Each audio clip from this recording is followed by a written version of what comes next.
presented by Abdul Akila Entertainment।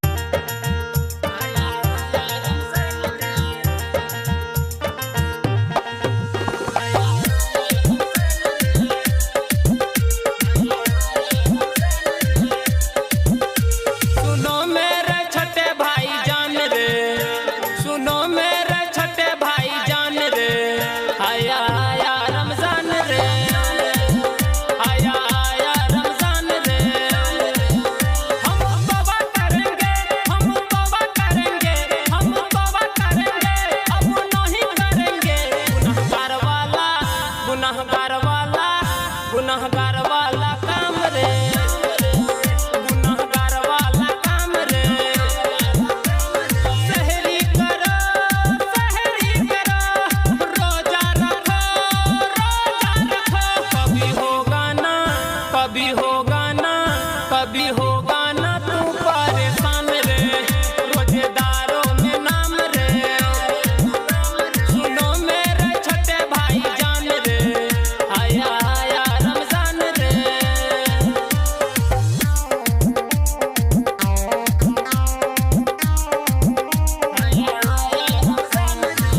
आया जन्नत का दरवाजा, नेकी मिलेंगे हम सबको ज्यादा। खुल गया जन्नत का दरवाजा, नेकी मिलेंगे हम सबको ज्यादा। चुगली चपाटी ना करेंगे हम, करते हैं वादा रोजा रखेंगे हम।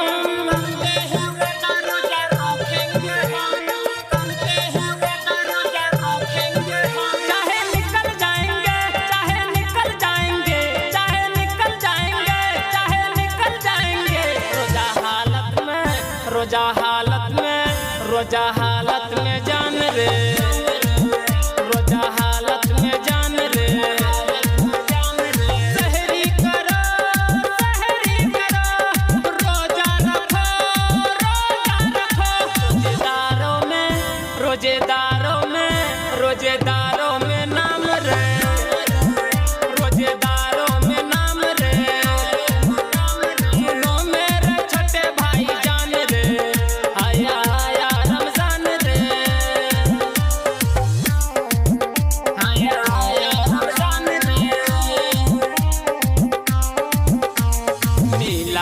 मौका पूरा महीना, बीमारी का ना बहाना बना।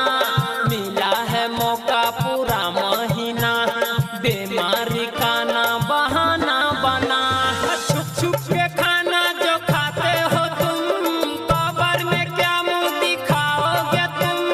छुप छुप के खाना जो खाते हो तुम, कब्र में क्या मुंह दिखाओगे तुम। वहाँ पूछा जाएगा, वहाँ पूछा जाएगा, वहाँ पूछा जाएगा, वहाँ पूछा जाएगा। मन रब्बू का, मन नबियों का, माँ दीनू का नाम रे, माँ दीनू का नाम रे। तौबा करो, रोजा रखो, कभी होगा ना, कभी होगा ना, कभी होगा ना तू परेशान रे, कभी होगा ना तू परेशान रे। कहे अब्दुल अकेला भाई जान रे, कभी होगा ना तू परेशान रे। कहे अब्दुल अकेला भाई जान रे, कभी होगा ना तू परेशान रे। सुनो सुनो छोटे